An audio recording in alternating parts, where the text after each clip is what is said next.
So here, during the past week, we've had, Battlefield 6 beta happening here. Are you telling me none of these people, just for 4 days, stopped playing Delta Force and decided to go and play Battlefield 6 instead? Now, you could say they're all Asian players. They're all in Asia. The game is huge there. I'm sorry, but a lot of those people also play Battlefield. There is only one way to look at this, guys. And I'm going to show you guys a quick comparison. Let's take Marvel Rivals, a game that came out pretty much almost like the same day as Delta Force. Extremely similar. And let's see what happened to them. So here is Marvel Rivals. So the game comes out wildly successful, right? 642,000 players. But what happens over time? The same thing that happens to every game. People move on, they find new titles, it's natural, right? Nobody is going to sit and play the same game forever. And so the player base, it starts to go down, and you will see a few peaks here. Maybe here they released a character, here they probably released another season. You get a little bit of a temporary boost in players, but in general, it trends down until it hits a stable peak of players, and this is now your dedicated player base, and it's going to kind of hold steady here. Look at Delta Force. It's the exact opposite. I actually don't know what happened here. There was a little dip, but after that, it's just gone up and up and up and up and up and up, and wherever it is, it just stays crazy consistent. It's just growing and growing and growing. Yet what I feel like from the community, you guys, is that we all tried it out and then we all left the game, right? What I felt is that most people were stepping away from the game, and common sense tells me that we should see these numbers declining because of that, but they're not. They're actually going up. So those two things to me just don't add up.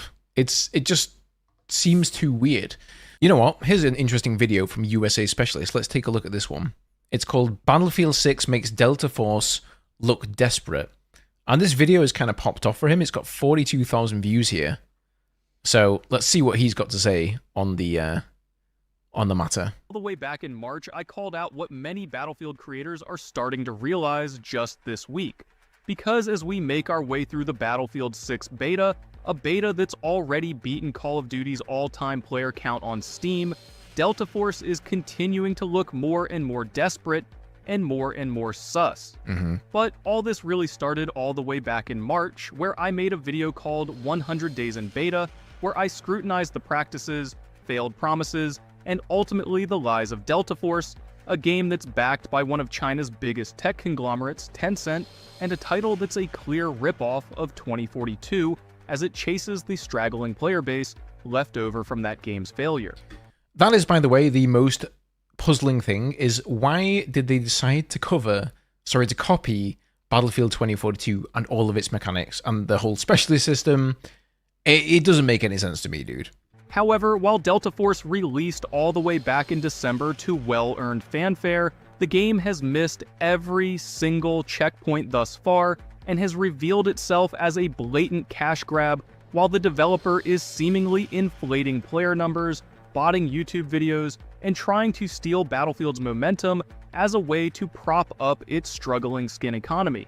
And while I do honestly believe Delta Force is, or at least could have been, a great free-to-play shooter with its amazing weapon customization, tense operations mode, and stunning campaign, the game is ultimately propped up on a bed of lies, delays, and bait-and-switches.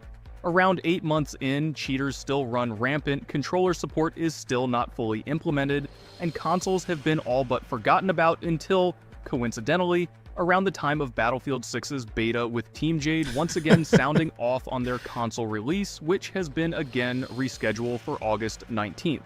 Wait a second. We gotta read this here. So it says Delta Force is slated to launch on PlayStation 5 and Xbox Series X and S on August 19th with 3 game modes, 10 plus operators, and maps and tons of rewards. All-out modern war across sea, land, and air with highly customizable vehicles. Okay, operations, Black Hawk Down campaign, yeah. Grab your controller and break all walls in Delta Force. I'm sorry, but nobody is going to be playing this game over Battlefield 6, dude. It's too little too late. off on their console release, which has been again rescheduled for August 19th. And while this endless will they won't they with the promised console release has become a generational fumble, their blatant player count boosting, YouTube view botting, and suspect development timeline shines a light into a twisted world of corporate lies and reveals the title as nothing more than a paper tiger. But let's back up. Delta Force as we know it released all the way back in December of last year, declaring itself as an open PC beta, a pre-release early access sort of state that promised rapid development with controller support coming by March of 2025, console support soon after, and a thrilling campaign around the same time, all of which have been and still are used heavily throughout the game's marketing. And while the game was released to respectable fanfare, the lies almost immediately started to show through. What was initially deemed an open PC beta immediately started getting a roadmap, paid battle passes, and extremely expensive cosmetics. So for those of you who didn't play Delta Force, this was like the first cosmetic weapon here. It was like a gamble system where you could open essentially what was a loot box, and you had a chance to get the gun, and the more cosmetics you got that weren't this one, the higher chance you had to actually get this. Definitely, like, shoddy, in my opinion. For the game's Counter-Strike style skin economy, what had been promised as an open beta was quickly turning into a rushed cash grab, where the developers at Team Jade began propping up a real-world economy based on lies and half-baked truths. Suddenly, we weren't in an open beta anymore, we were in Season 2, then we got a mobile version, then consoles were delayed, all the while even more paid cosmetics were being added day after day. We were told in a developer's livestream that controller implementation was proving difficult as the devs had to rework much of the game's UI, especially in operations. An excuse that was proving hard to sell as Delta Force had just released that very game mode on mobile, thus completely overhauling the game's UI to an even greater extent. However, while the developers continued to delay controller support, and even more so delay consoles, players began to... By the way, these comments, every single post from Delta Force that came out on their official X account, you would see these comments underneath there. Like, they weren't talking about what the actual post was talking about. It was always about, where's the console release? Where's the console release? Where's the console release? To check out.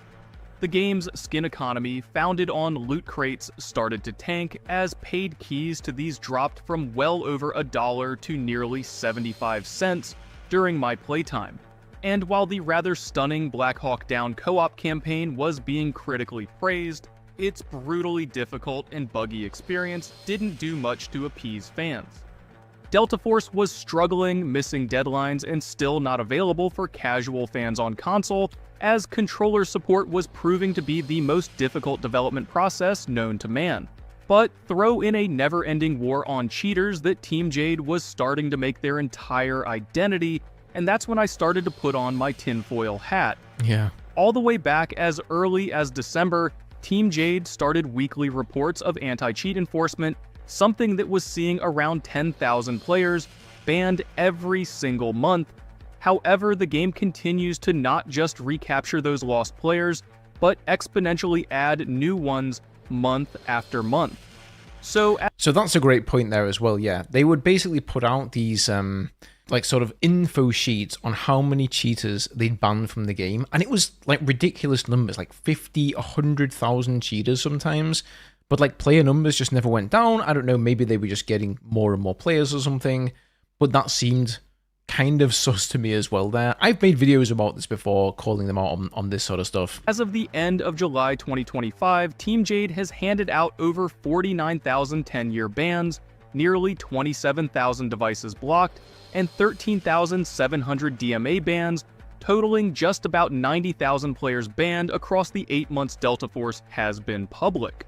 And all the while, the game's Steam numbers continue to grow exponentially, even while, as many Battlefield fans have pointed out, Battlefield's beta continues to set records with over 500,000 concurrent players. And remember, these are all Steam numbers coming from Western countries, as Delta Force actually has an entirely separate build for the Chinese market.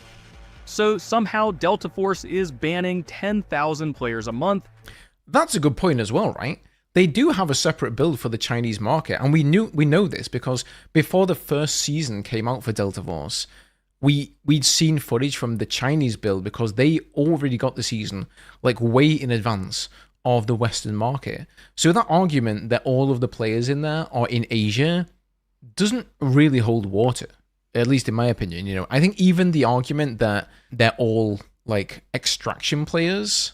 Well, I'll tell you one thing. When Arc Raiders releases, I haven't played it yet, but I've heard good things about it, then surely then the player numbers on Delta Force have to, take a bit of a hit, right? While its direct competitor hosts a record-setting beta and still manages to not just hold even, but grow at a noticeable rate.